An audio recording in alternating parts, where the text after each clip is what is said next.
All right, after this, I'm probably going to take a couple days off because my brain needs a rest after the last couple of days. Now we know for sure that there was storage in the bow of the boat. All right, so now at this point, I am pretty sure that the Triton was there all day. They didn't switch out the boats. And I'm also pretty certain at this point that this is a real video because there's one single frame where you can see Bart's boat and you can also see the toes of somebody like dangling them off the water. So if the picture or video were AI, it would be a really bizarre thing for it to just kind of throw in. But there's zero question in my mind that this video has been altered. So then the question becomes, why would they alter this video?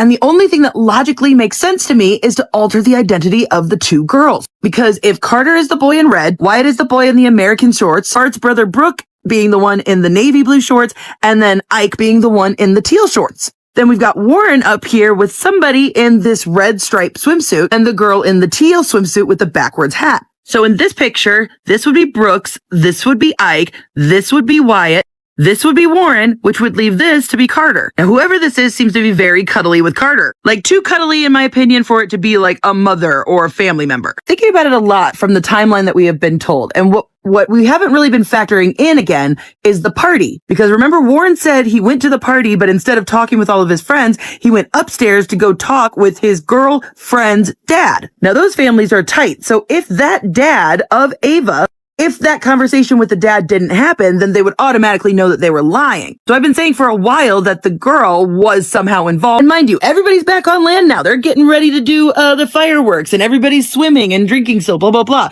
So what's the excuse for no pictures at that party? They've explained it all away during the day, but at this point, they're all just being teenagers and having fun again, right? So I'm thinking that the brunette girl is Ava, the girl whose house they went to. And she's pretty close with Warren and the Pyrone family. And they're full speed running. And then after that, I didn't see them anymore. I think you were on the boat. You start from there? Yeah, so after we planed off, Wyatt kept the boat pinned the whole way in. We ran into the mouth of Fort Bayou, where we came from originally. And we turned into Fort Bayou, went in the channel, ran probably 500, 600 yards into Fort Bayou. Wyatt had jumped out of the boat, put the plug back in the boat, so access water. So water didn't keep pushing and filling back the boat. According to their own words, they went into the mouth and then they turned and they went about 500-600 feet. Now, mind you, the party house is right around, but they go past it and then loop back around. However, Warren just admitted that at some point they had to stop and Wyatt jumped in. Even then, you heard him stuttering over the story. Like, it wasn't a smooth transition because I think they dropped her off. To explain why they would go back to this party, because obviously they can't cancel the party. That looks really suspicious. Then my theory has always been that the guys all like broke off and like talked to the parents about what was going on. And that's when they formulated their whole, we'll call her and then we'll call the Coast Guard plan. Remember, she is related, somehow I can't figure out, but she is related through marriage to the lieutenant that wrote up the very initial report we've seen. Because remember how Morgan claimed that the picture of the boat stuff was circulating around Snapchat and stuff, even though Christine didn't post it to her Facebook page until the next day. Listen to this. His mom was, what was he wearing? And so we were trying to remember what color his shorts were. We couldn't quite figure that out. I said black. Yeah, I think we said black. I really did. He was wearing navy blue shorts? Yeah, it was like dark blue shorts. Dark. I just said black because I was trying to piece everything together and help out. And so at this point, we're freaking out. We don't know where our friend's at. And the girl that took the picture, she was like, okay, well, I just took this picture of today. This is what color swim trunks he was wearing. And his mom asked for that to post on Facebook to say, if you've seen him, whatever, this is what he was wearing. So remember, the girl who took the picture with the digital camera was on Wyatt's boat at the beginning of the day and then was there with them at night when they were having this discussion. So she had to have been there at the beginning and at the party at the very least. Then we remembered that the original shorts picture, well, that wasn't the color of his shorts, as we now know. But we also know for a fact that this picture did not get sent to Christine until July 5th, meaning that they had to have had that picture and then not sent it to her for hours. Because they also said this.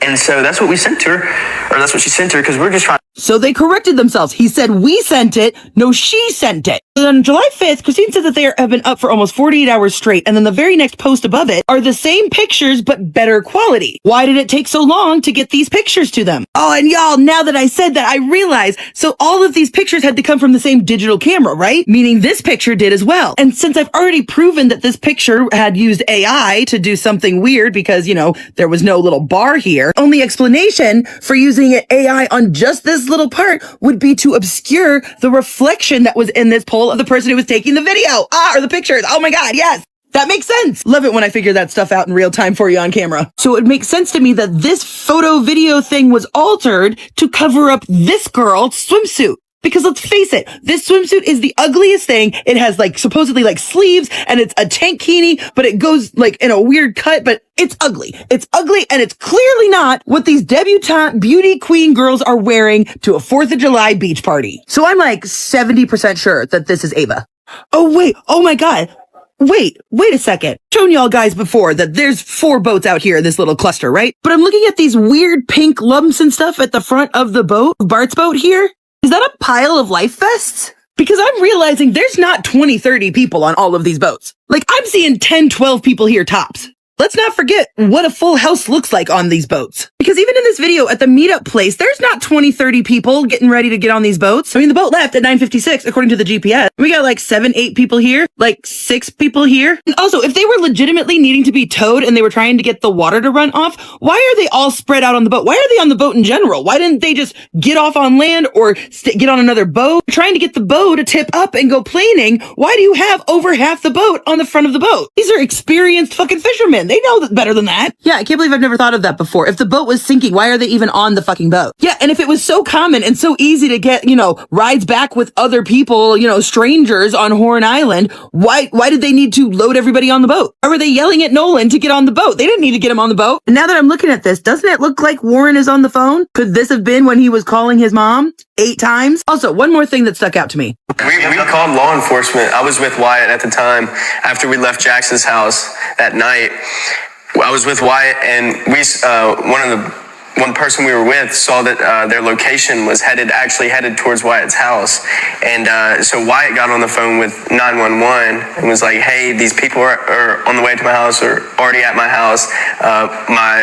My mom and my dad are there alone, and they know nothing about this. He stumbled over his words from beginning to end in that story, so I don't believe any of it. But the one thing that sticks out to me was the phrasing, they don't know anything about this. If people are heading over to your house, why wouldn't you call your mom and dad before you called 911? Because it sounded like he was trying to keep his parents out of the loop of this story, which as a teenage boy implies that you have something to hide. Just a lot of different things to think about, right? Here's something interesting that I didn't realize, did you?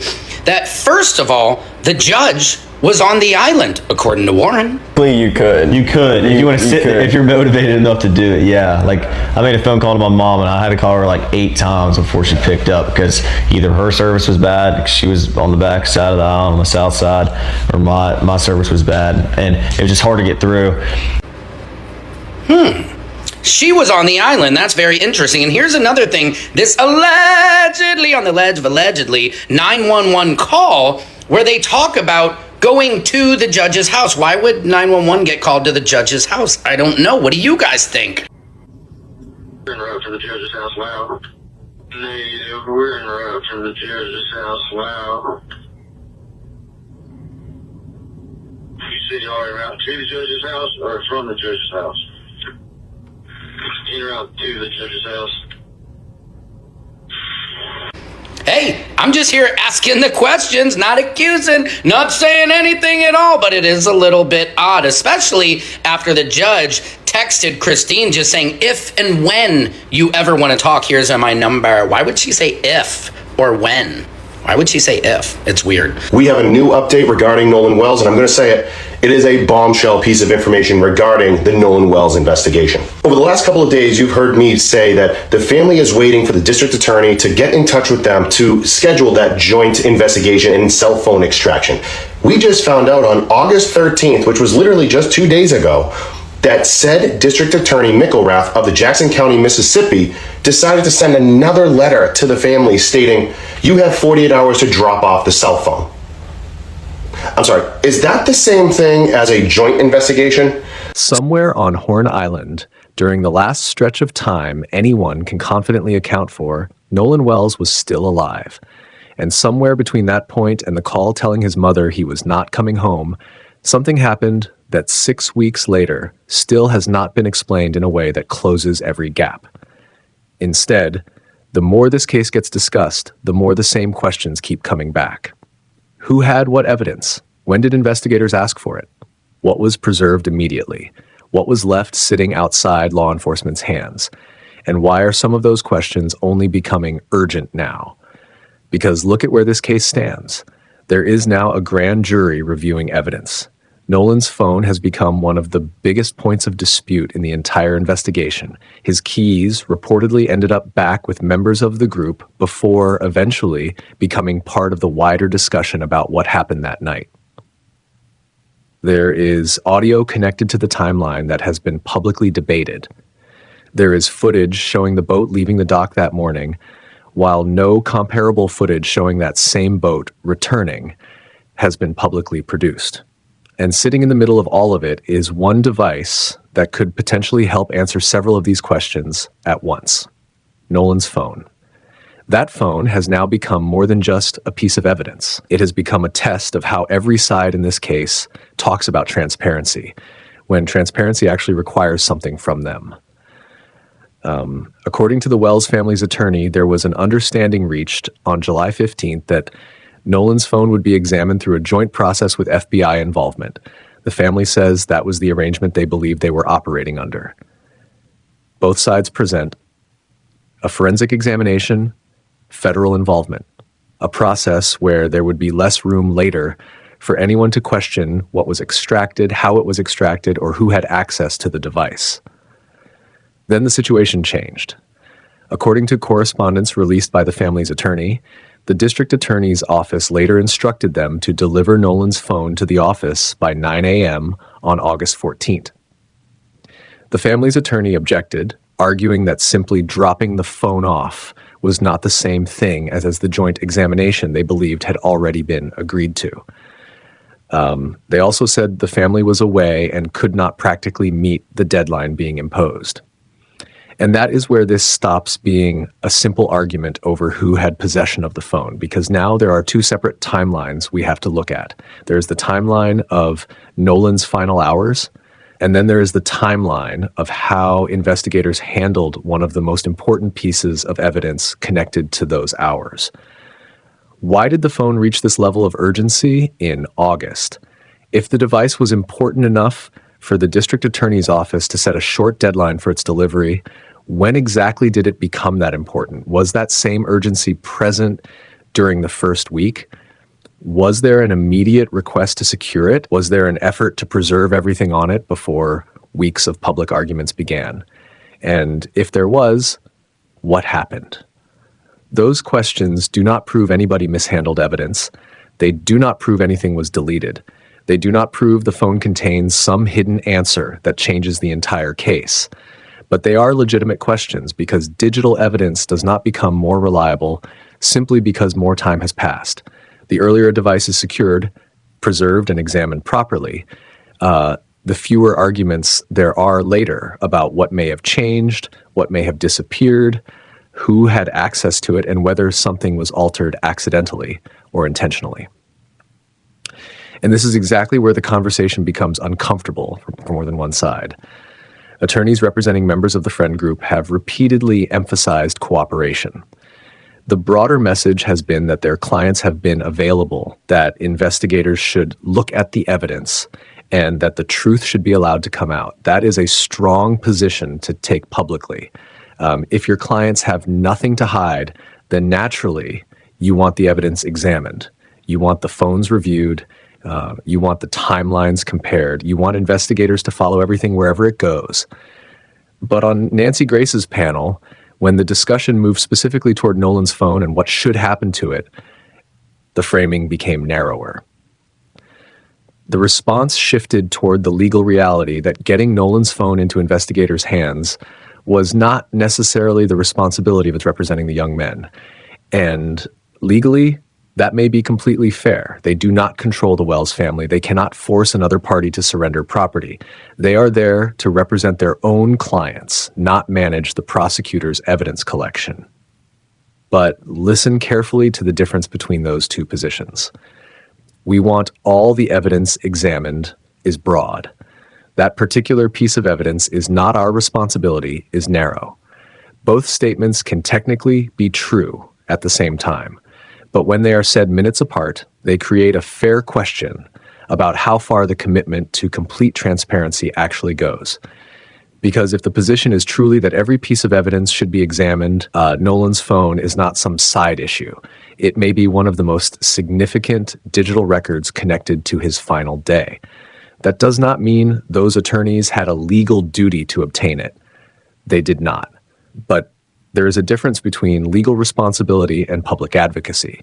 If you are publicly saying, let's get everything out there, then it is fair for people to notice whether that energy remains the same when the evidence being discussed is outside your control.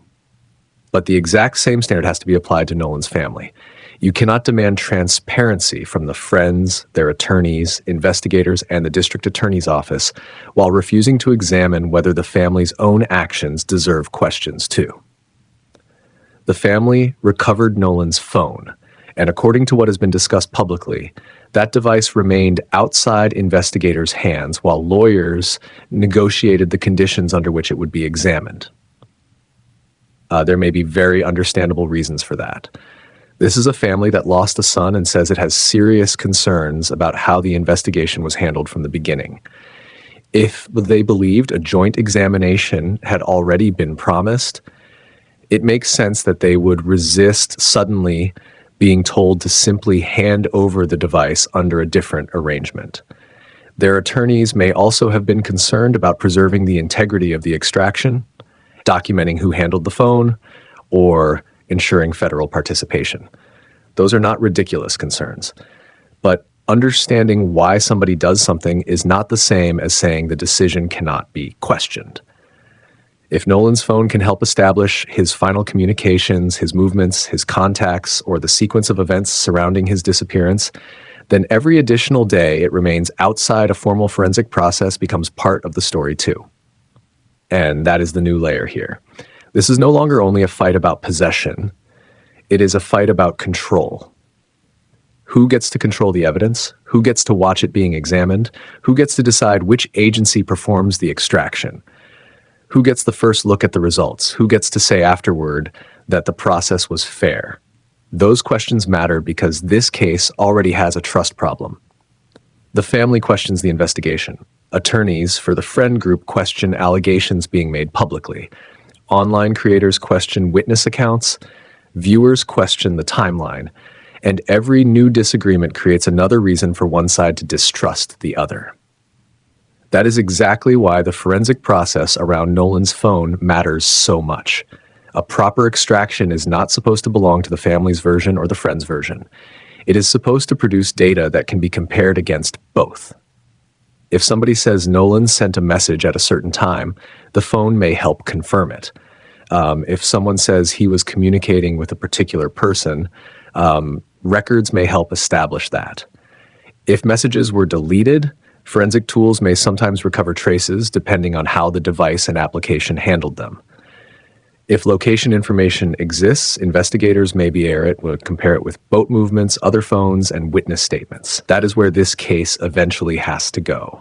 Away from who sounds convincing on television, away from who has the stronger lawyer, away from which side has the louder supporters, and toward evidence that does not care who the audience believes. So the question is not simply why hasn't the family handed over the phone, and it is not simply why didn't the friend's attorneys demand that it be examined. The bigger question is why one of the most potentially useful pieces of digital evidence in Nolan Wells' final timeline became the subject of a public tug-of-war 6 weeks after he disappeared. Because if everyone really agrees on one thing, that the evidence should decide what happened, then the phone should not belong to either side's narrative. It should belong to the investigation. And once that standard is applied evenly, nobody gets a complete pass. Before we get anywhere near internet theories, edited photographs, unnamed people, or what somebody thinks they spotted after replaying a video 20 times, there are still basic pieces of this timeline that have never been explained cleanly. And those pieces matter because they existed before TikTok creators started analyzing frames, before television panels started arguing about who was cooperating, and before this case became something thousands of people were trying to solve from their phones. Nolan's keys reportedly did not immediately return to his family. His phone ended up away from him. Audio connected to that night has been publicly debated without everyone agreeing on exactly what can be heard or what it means. The public has seen footage showing the boat leaving the dock that morning, but no matching footage has been publicly produced showing exactly what happened when that same boat came back. And then there is the boat itself. That boat has been discussed so many times that it is easy to forget one very simple question underneath all of the arguing. Was it ever examined as thoroughly as it could have been? Questions were raised publicly about why cadaver dogs had not searched it. Attorneys representing members of the group responded by saying the boat had been made available and that civil rights attorney Benjamin Crump could bring cadaver dogs out himself if he wanted to. On the surface, that sounds like cooperation. If you are willing to let somebody search the boat, what exactly is the problem? The problem is authority. A private attorney cannot conduct a law enforcement search of somebody else's property with the same authority, procedures, documentation, and evidentiary controls investigators can. Benjamin Crump, representing Nolan's family, does not suddenly give him the legal power of the Jackson County Sheriff's Department. If a dog alerts somewhere on a boat during a privately arranged search, questions immediately begin about who organized it, who documented it, what happened before the search, who controlled the scene, and whether anything discovered can later be used properly. That is exactly why searches connected to an active death investigation are normally handled by the agency with jurisdiction. So the stronger question is not simply, why wouldn't the friends let somebody search the boat? That appears to oversimplify what was actually being argued. The more important question is, why the agency with the legal authority to order or conduct that search apparently had not taken that step at that point. If investigators believed the boat could answer anything about Nolan's final hours, then whether Benjamin Crump could privately arrange dogs is almost beside the point. Law enforcement had the authority. The question is whether they used it. And this connects directly to another uncomfortable part of the case, the way Nolan's death was discussed very early. Public discussion quickly centered on drowning.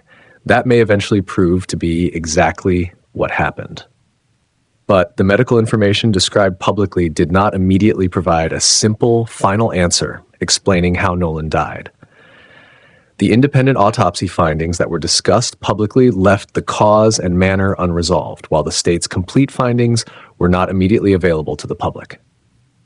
That distinction matters because there is a major difference between saying a person was found in water and saying medical evidence has established drowning as the cause of death. Those are not automatically the same thing. And the way investigators understand a death during the first hours can shape everything that follows. If something is immediately treated as an accident, investigators may approach the location, the boat, the phones, and the witnesses differently than they would if they were treating every possibility as open. That does not mean somebody deliberately ignored evidence. It means the earliest assumptions deserve to be examined because those early decisions cannot always be recreated 6 weeks later. Then the internet enters the story. A creator studying publicly available images began looking closely at photographs of the boat and argued that one section of an image appeared unusually smooth. According to her theory, the reflection or surface around part of the boat did not look natural, and she suggested the photograph may have been edited. She went further and raised the possibility that a person standing nearby could have been removed from the image. Now, this is exactly where we have to separate something interesting from something proven. A strange-looking patch in an image is not automatically evidence of manipulation. Images passed through social media get compressed. Screenshots get taken from screenshots.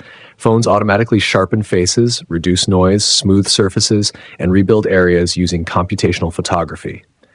Videos uploaded online lose detail. A still frame pulled from one of those videos can look even worse.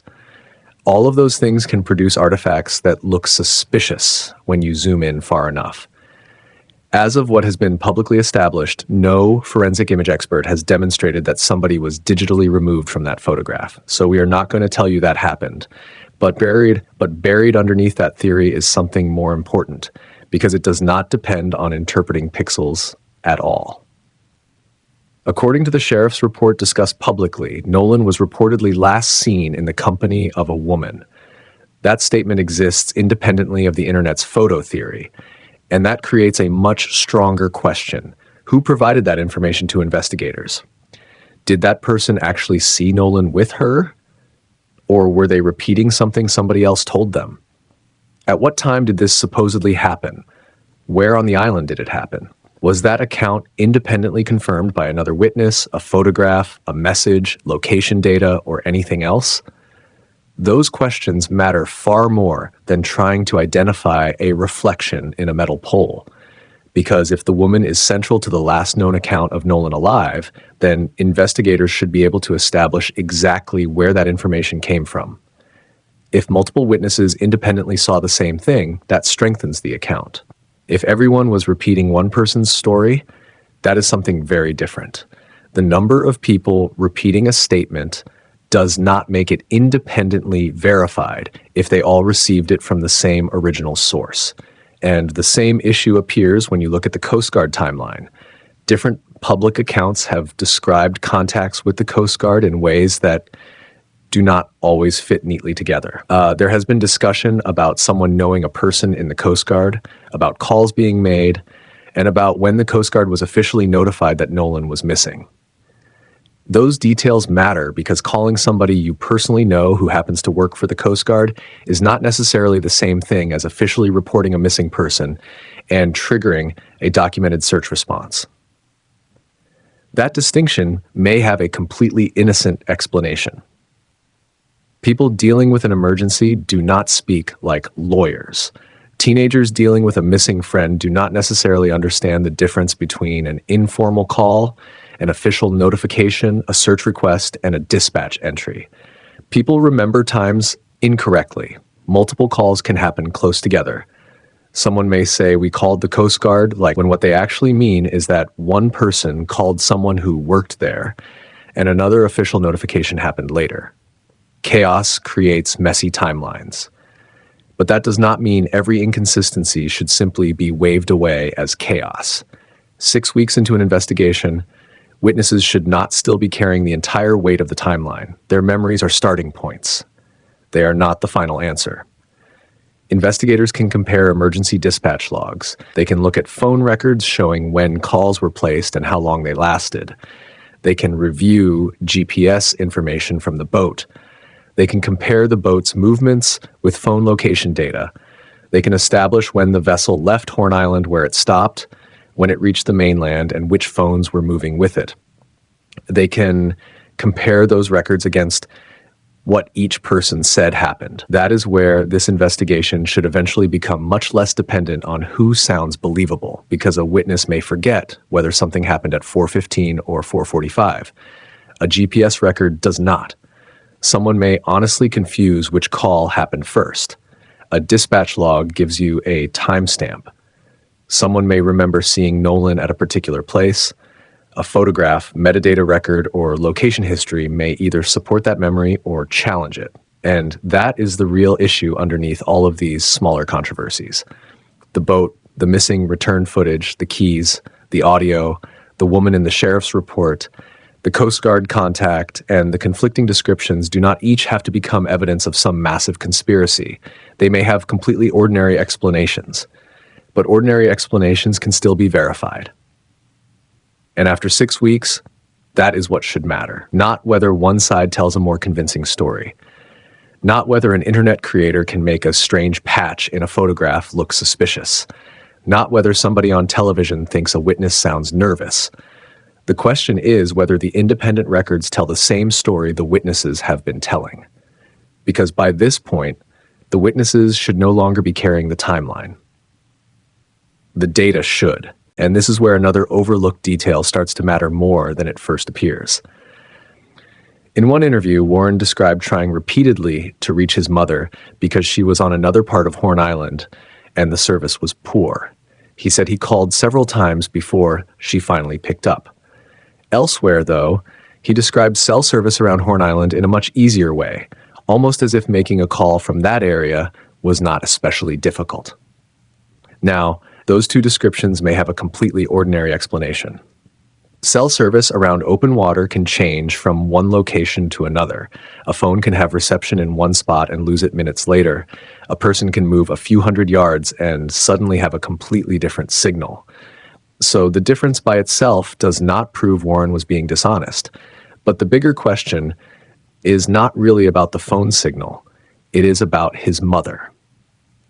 If Warren's mother was actually on Horn Island that day, then was every adult who was present on that island included in the timeline investigators built?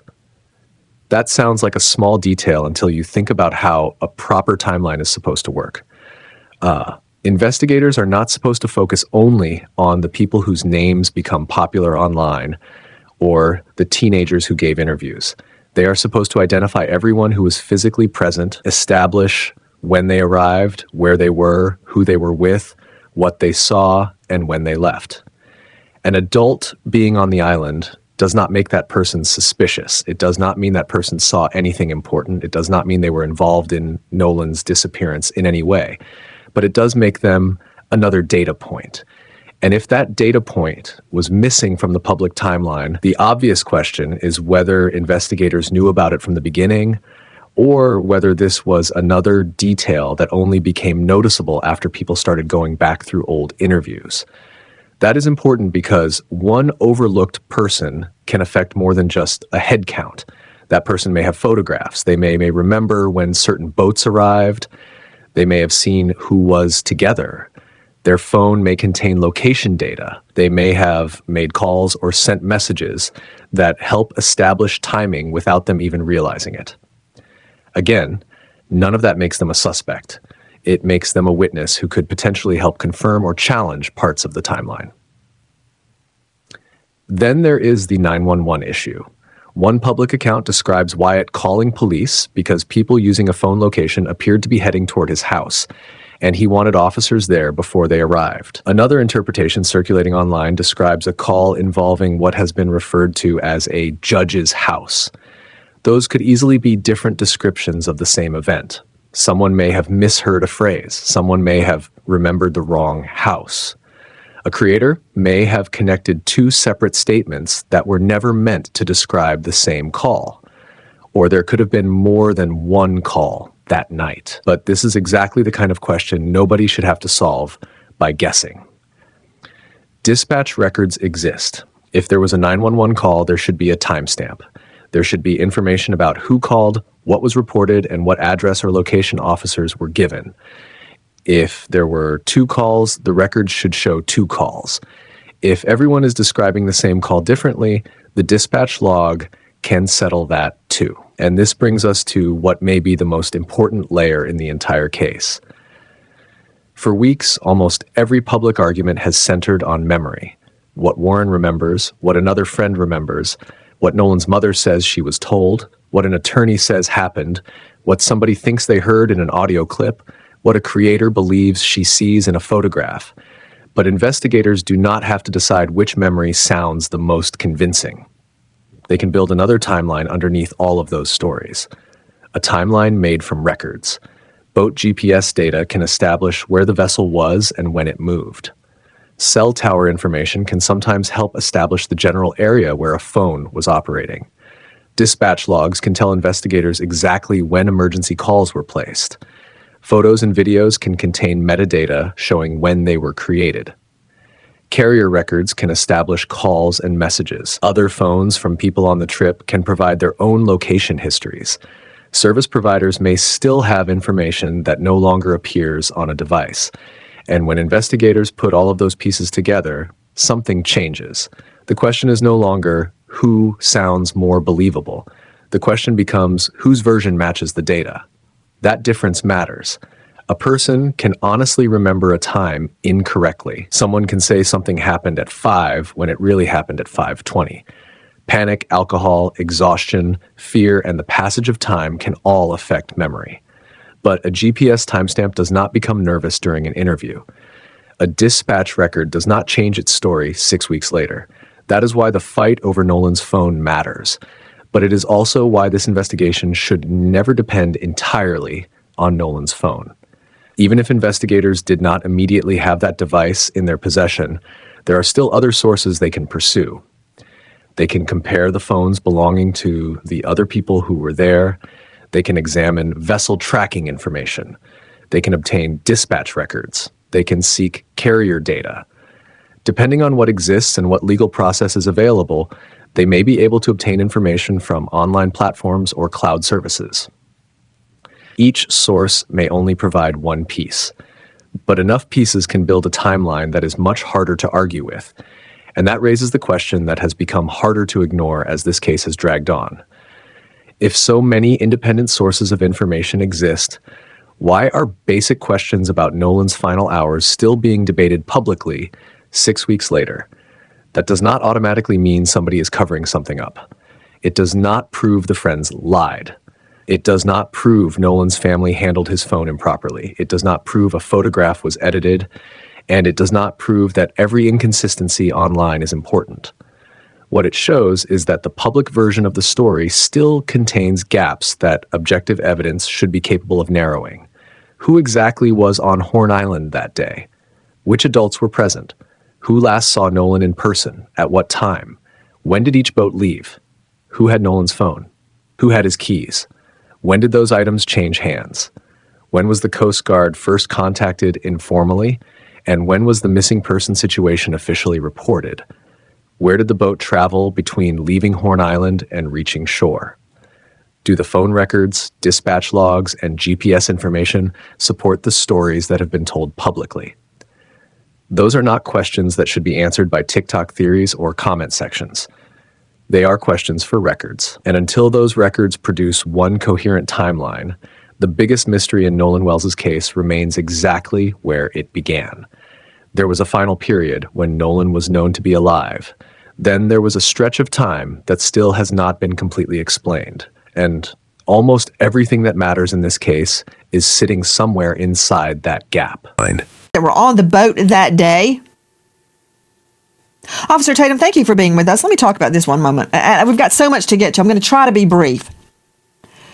Tyler Cox stating, I don't think they cooperated at all. I think he's talking about Nolan's family. They, I guess, the sheriff's office, haven't had access to Nolan's phone.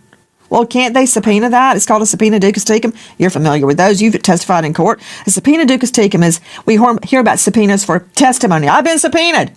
Yes, go to court and tell the truth. A subpoena ducis tecum is for an item, an object, a document. The sheriff can give out a subpoena ducis tecum or get a warrant for an object. So, you don't have it? Fine, get it. Next. So, how can you say, I'm quoting, how can you say there's no text message or photo, as a text message or photos missing?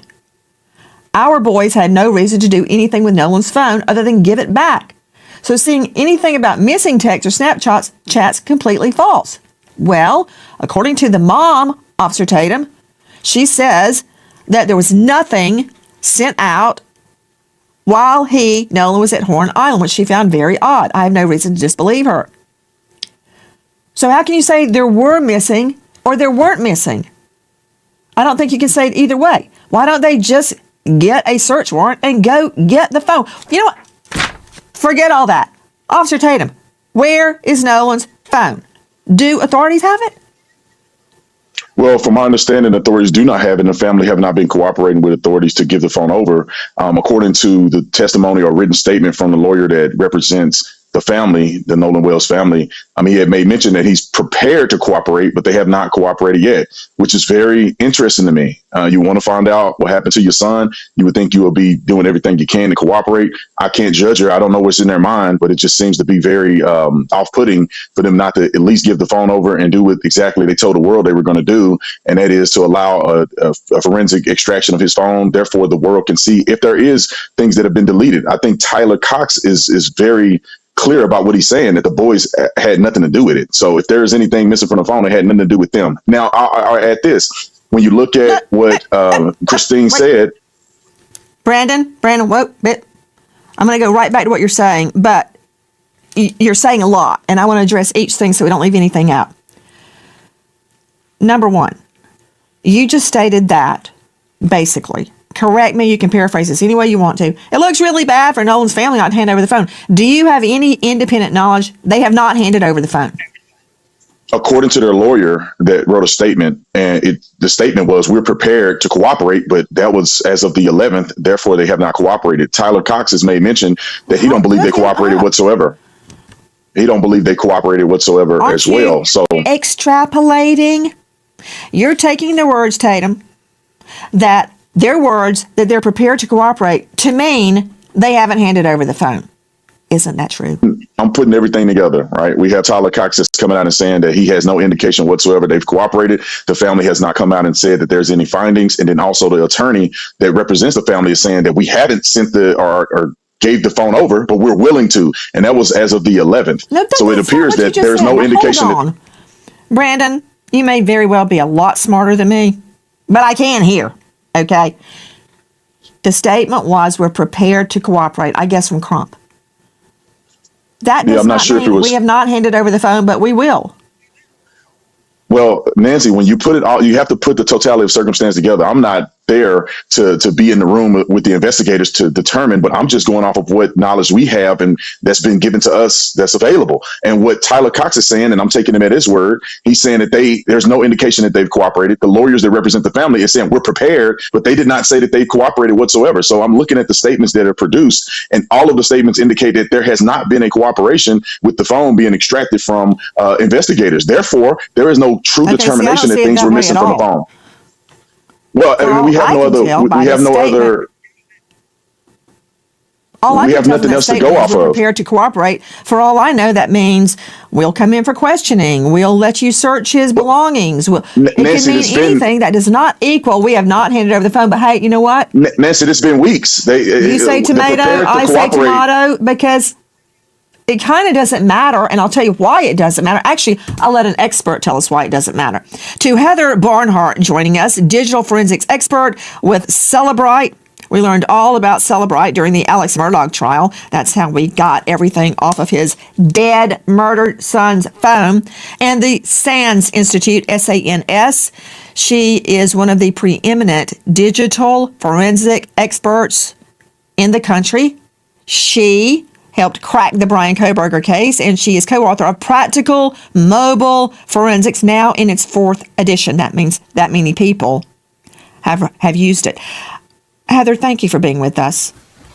If the phone, I don't care where it is. Okay, actually, I do care where it is. I want to know that it's been handed over. I don't have to have the phone to know what's on the phone if it's in the cloud. It looks like an iPhone to me. So my argument with Officer Tatum is academic. It doesn't matter if I can get it from the cloud. So Nolan's phone missing. So what? I can download it. I can get it. Data will exist in the cloud if he's syncing to iCloud and third-party applications. However, having physical access to the phone is where the databases exist that will have the truth on deletion. So you really need to get a full file system extraction of his phone as quickly as possible. So if it's not handed over to authorities now, it needs to be, because this was over a month ago now. Do you have to have the phone to do the extraction? What about the cloud?